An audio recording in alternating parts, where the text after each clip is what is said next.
Hello everyone and welcome back to the 3T Path channel. Welcome back to our Uddhava Gita course.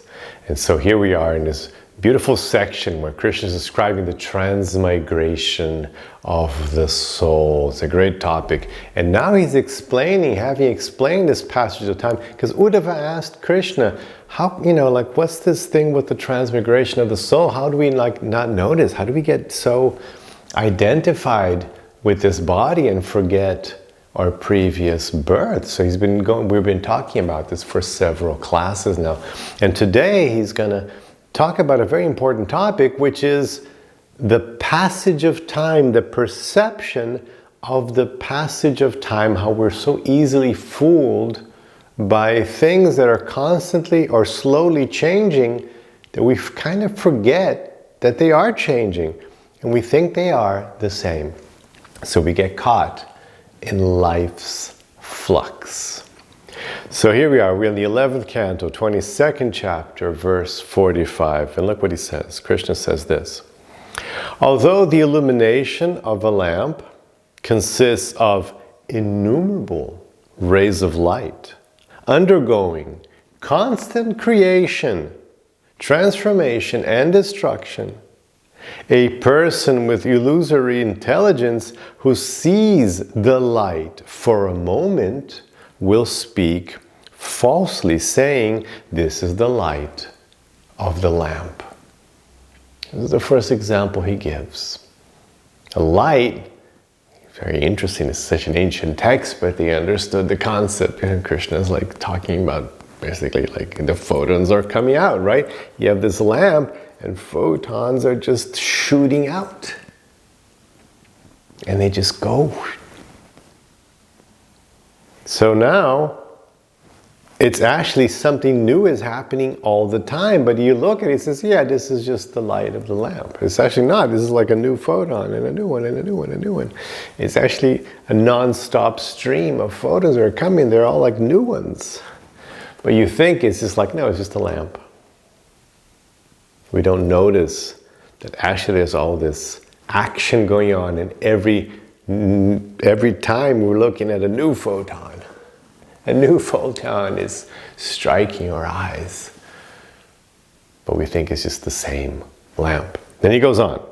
As one observes a flowing river, and of course in Greek philosophy, Heraclitus said the same thing. As one observes a flowing river, ever new water passes by and goes far away. Yet a foolish person observing one point in the river falsely states, "This is the water in the river." So Heraclitus said the same thing. You can never step in the same river twice, he says. Because actually we think, oh, this is the river. Well, no, I mean the water is like, it's gone. A little H2O molecule is just went. And now there's a new one and a new one. So this isn't exactly the water of the river. This is actually new water that's coming in at every moment. But it looks like it's just a river. It's just there. You don't notice it. You don't pay attention to the fleeting aspect of it. It's just like, no, that's just the river. I'm stepping in the same river. You're not. You're stepping in a new river every time, but it looks like the same river. Now Krishna says, similarly, although the material body of a human being is constantly undergoing transformation, those who are simply wasting their lives falsely thinking say that each particular stage of the body is the person's real identity. Now he brings it back to the topic. So, okay, the lamp is just shooting photons, the river is just flowing by, every time it's a new little bit of water coming by. And the same thing with the body. You think you're the body, but what? Which body? Since we started this class, your body's changed. Every time you took a breath, You were exchanging energy. Something came in, something came out. It's not the same anymore. Cells are dying. Other cells are being made. Stuff is flaking off your body, coming out your pores. It's not the same. Food is being digested, is moving along your test. It's not the same. It's never the same. But we look and say, oh, it's my body. Which one? What now? What about now? What about now? Because it's changing at every moment. The neurons in your brain, everything is changing. Your brain's never the same. Nothing's the same. So we think it's the same. So it's a very nice verse. So Krishna gives the example of the lamp, of the water, and then says, look, you're doing the same thing with the body. You think you're the body? Think again, because which body? Now? Which one? Which one are you talking about? Because it's always changing. So you can't be something that's always changing. Who is this you there? Who is this you that's always changing? No, it doesn't make sense. Purport. Although one may say this is the light of the lamp, there are innumerable rays of light being created, transformed, and destroyed at every moment. Although one may speak of the water of the river, there's an ever new supply of different water molecules passing by. Similarly, when one meets a young child, one accepts that particular transitory phase of the body as the actual identity of the person, considering him to be a child. One also considers an old body to be an old person. In fact, however, the material body of a human being, just like the waves of a river or the radiation of the lamp, is merely a transformation of the three modes of material nature, the potency of the Lord. The real identity of a person is spirit, soul, Atman, part and parcel of Lord Krishna. But as Lord Krishna proves in this verse, a conditioned soul is incapable of observing or understanding the subtle movements of time. This is the topic, the subtle movements of time. With the gross vision of material consciousness, one cannot ascertain the subtle segments of material manifestation which are impelled by the Lord Himself as time. Remember, this all fits in to the amazing concept of Vedanta that Krishna is time. God is time. Krishna says in Bhagavad Gita, Kalo Ashmi, I am time. Krishna is time.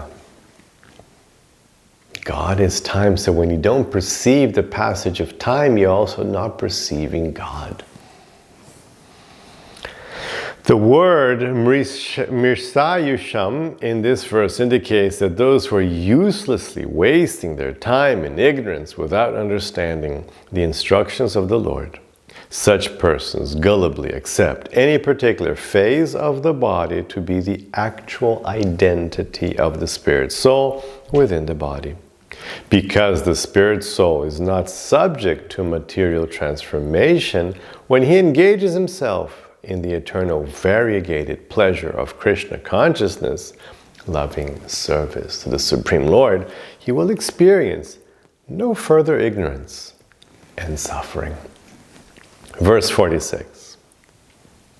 A person, so back to the topic now, we're still talking about this thing of the soul and the body and the transmigration from one body to another. Krishna says then, a person does not actually take birth out of the seed of past activities, nor, being immortal, does he die. I love that phrase. You never take birth, and being immortal, you never die. By illusion, the living being appears to be born and to die, just as fire in connection with firewood appears to begin and then to cease to exist. So there's a new little metaphor to understand things Krishna presents us. The fire from the wood, so you have wood, fire is, so the fire appeared. And then when the fire, the woods consumed the fire, disappears. So it looks like the fire appeared and disappeared, but actually fire always exists. Fire isn't created, it's always existing. There's always fire. Just look at the sun. There's always fire. So the fact that it appeared to us and then disappeared locally in that manifestation of that log isn't actually making the fire appear and disappear, just like we appear in a body. So you take birth and like, oh, there's this, the soul, the person is there.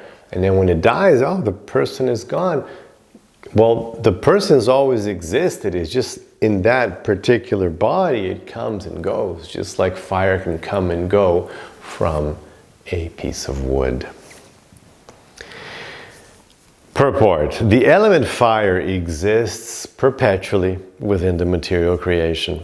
But in connection with a particular piece of wood, fire apparently comes into existence and ceases to exist. Similarly, the living entity is eternal. But in connection with a particular body, apparently it takes birth and dies. The reactions of karma thus impose an illusory suffering or enjoyment upon the living entity. But they do not cause the entity himself to change his eternal nature. In other words, karma represents a cycle of illusion in which each illusory activity produces another. Krishna consciousness stops this cycle of karma by engaging the living being in spiritual activities in the loving service of the Lord.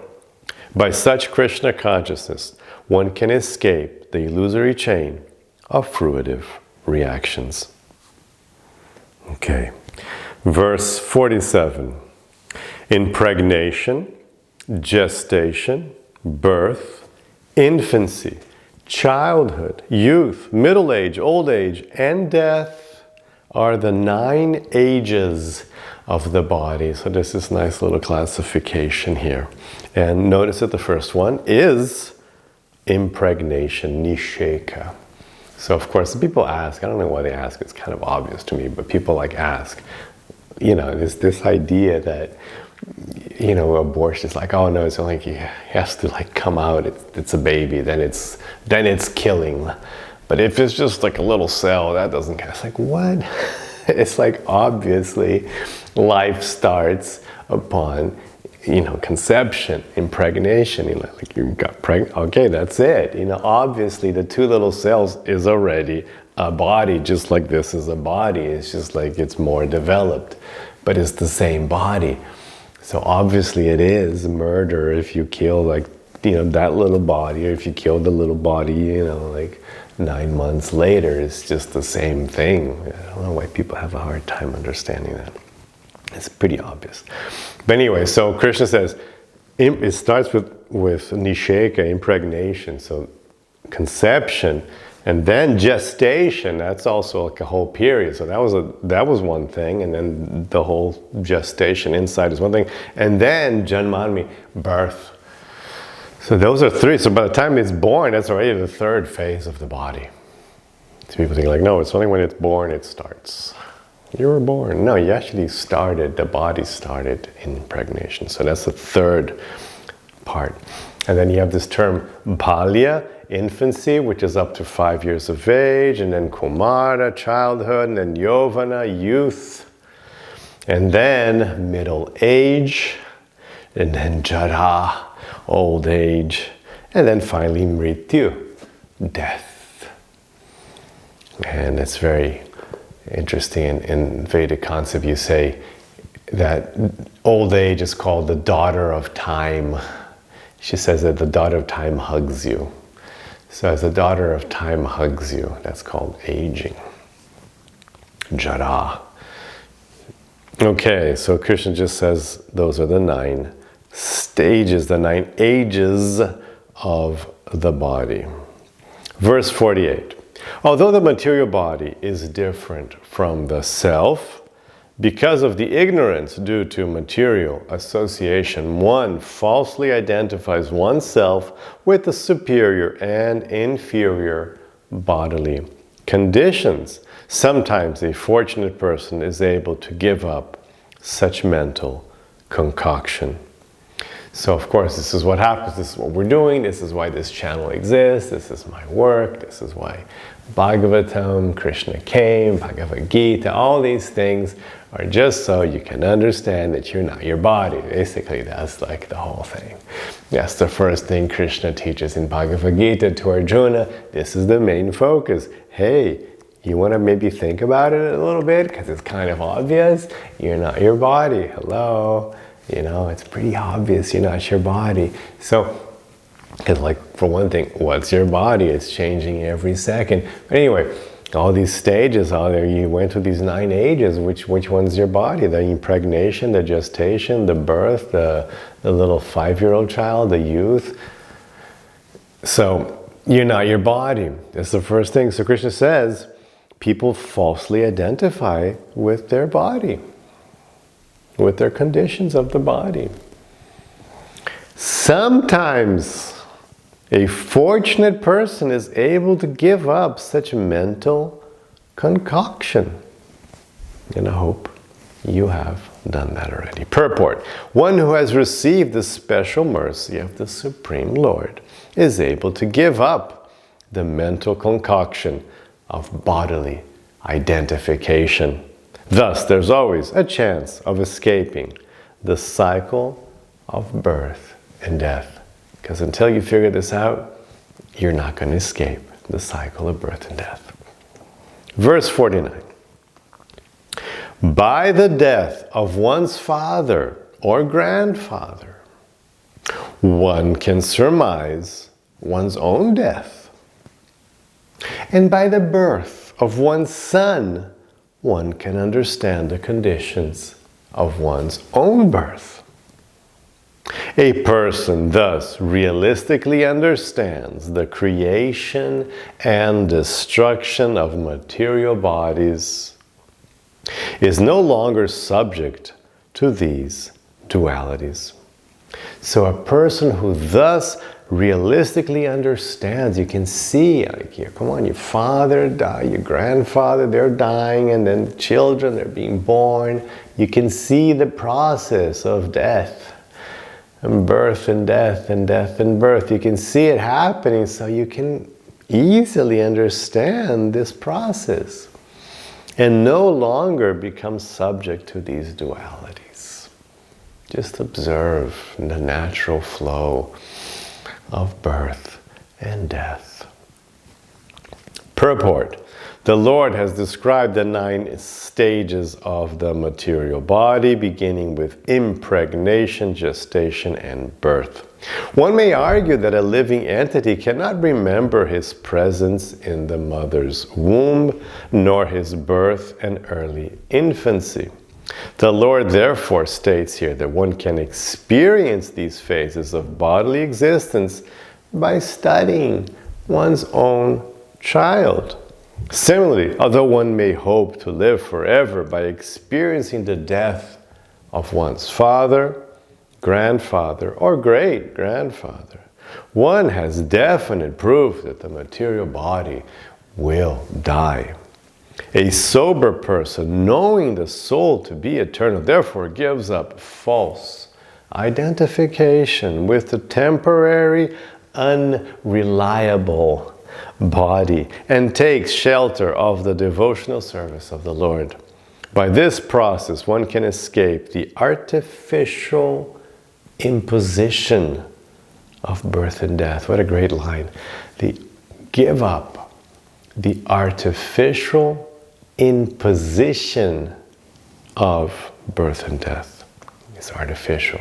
You never took birth, and being immortal, you will never die.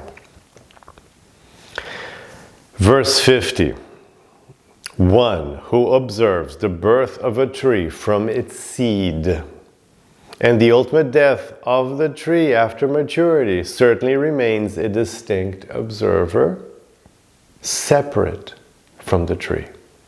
In the same way, the witness of the birth and death of the material body remains separate from it. And this is, of course, introducing here a supremely important concept and aspect of spiritual life, which is that of the observer. The witness, to use Patanjali's words in the Yoga Sutras. This step back, this is the key point of spiritual life, and one of the key advantages of taking to spiritual life seriously, because you're able to step back, no longer be identified with body or mind, but be an observer of body and mind. It's very important, because then when your mind is freaking out, your mind is, you're going through like difficult emotions, stress, fear, whatever, then you can just step back and observe the emotion. And once you can do that, then you can cure it. Then you'll be okay. If you're identified with it, then it crushes you. It's terrible. It's overwhelming. Same thing with the body. The body, either you just die or it gets old and then you die. It's never like a nice process. There's always going to be trouble with the body. Again, you saw the father, the grandfather, the great-grandfather. They all went through it. They all had, death, disease, disease and death, old age, disease and death. It's always trouble. So if you're identified with that, can you imagine? Then you're dying and you're diseased. It's, you're failing bit by bit. It's very traumatic. But if you're the observer, then it's much easier. You can observe it. You don't identify with it. You remain focused in your own true identity. It's a very important point. Very powerful in many ways. Just to deal with life in general, to keep your head cool about things, even whatever's going on. Because you're just the observer. You've always existed. You're this eternal being. Think of it. What would an eternal being who can never be hurt, as Krishna says in Bhagavad Gita, can't be burnt, dried, cut, or drowned, an absolutely immortal, untouchable, eternal being, how would that being evaluate and experience any sort of trouble, any sort of situation, just birth, death, disease, war, whatever is going on? You're that being. You're that eternal, untouchable being. You thought you're just beyond Terminator status. You're really cannot be hurt at all. You can't be crushed. Can't be hurt at all. Your battery won't run out or explode. It's eternal. You're a spark of God. Absolutely, that's your nature. And so how, in that, the more you identify yourself with your true nature, the more you can experience life in that bliss of relationship with God. And not stressing out, not being overwhelmed by the changing nature of material life. Purport. As a reference to trees, vipaka indicates the final transformation called death. In reference to other types of plants, such as rice, vipaka indicates the stage of maturity in which death also occurs. Thus, by common observation, one can understand the actual position of one's material body and one's own position as the transcendental observer. Verse 51. An intelligent man, failing to distinguish himself from material nature, thinks nature to be real. By contact with it, he becomes completely bewildered and enters into the cycle of material existence. So this is kind of how it starts and how it stays. Lacking intelligence. Very important, this word intelligence used here in this way. Lacking intelligence. Buddha. Buddhi, intelligence. Buddha, the enlightened one. This is, the word here in Sanskrit is Buddha. The opposite of Buddha. So Buddha, enlightened, intelligent. From Buddhi. Buddha, the opposite. So you don't want to be an Buddha, you want to be Buddha. So an Buddha, he doesn't distinguish himself. This word distinguish, very important. We say viveka, avivicya here. So viveka, distinguishing. So you're a Buddha instead of being Buddha, and you're a vivici instead of being viveka. So the spiritual state is to be Buddha in viveka, distinguishing. And the material state is Buddha, avivicha. So you don't have intelligence, and what do? You don't viveka, you don't distinguish, you're avivicha. You identify yourself, consciousness, with matter. And even on just like a kind of an obvious, down-to-earth thing. It's like how spirit, maybe you have a hard time, like, oh, what's the spirit? I don't know, transcendence, what are these things? I don't know. But here's something that's very much obvious. Consciousness. Consciousness is very clearly different from matter. That's not hard to understand. Is it? You look at a piece of wood, you look at a brick, you know, a toaster. You look at these things, and then you look at a dead body, just could have just died just a very second, a dead body.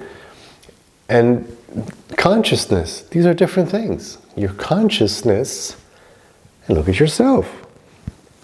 Consciousness, body. These are different things. You can tell it's like consciousness, body. Body's material. It's not very pleasant, but if you cut pieces off the body, you're still conscious. Your consciousness doesn't decrease or go away with that part that was cut off. You say, oh, if you cut off the head, no, then you just transfer your consciousness to another body. It would just be called the amnesia of death. The body just becomes not viable. But you can see consciousness and death, consciousness and body, they don't mix. There's no such thing as body and consciousness. They're different. So you can see it's there. It's not so hard to practice viveka and become Buddha. And you can certainly do it by understanding this wonderful text. So, by contact with nature, by contact, he becomes bewildered and enters the cycle of material existence. Because once you get into that, once you become a Buddha and Avivicya, once you enter that, that's what we've been doing. You know, we've been doing it since time immemorial. You just can't, you get caught up in it. And now in this human birth, now you have a chance, now you're here watching this. This is a wonderful, special moment. Now you finally got a chance to snap out of it. It just requires a little bit of your attention and you'll be very clear and you can snap out of it. Okay, purport. A similar verse is found in Srimad Bhagavatam 1:7-5, Canto 1, chapter 7, verse 5. Yaya samohito jiva atmanam trigunatmakam paropi manute nartam tadkritam chabipadyate. Due to this external energy, the living entity, although transcendental to the three modes of material nature, the gunas, thinks of himself as a material product and thus undergoes the reactions of material miseries. Okay, let's stop here for now. Hope you enjoy that. Have a rest of your day with lots of peace and lots of love. Hare Krishna.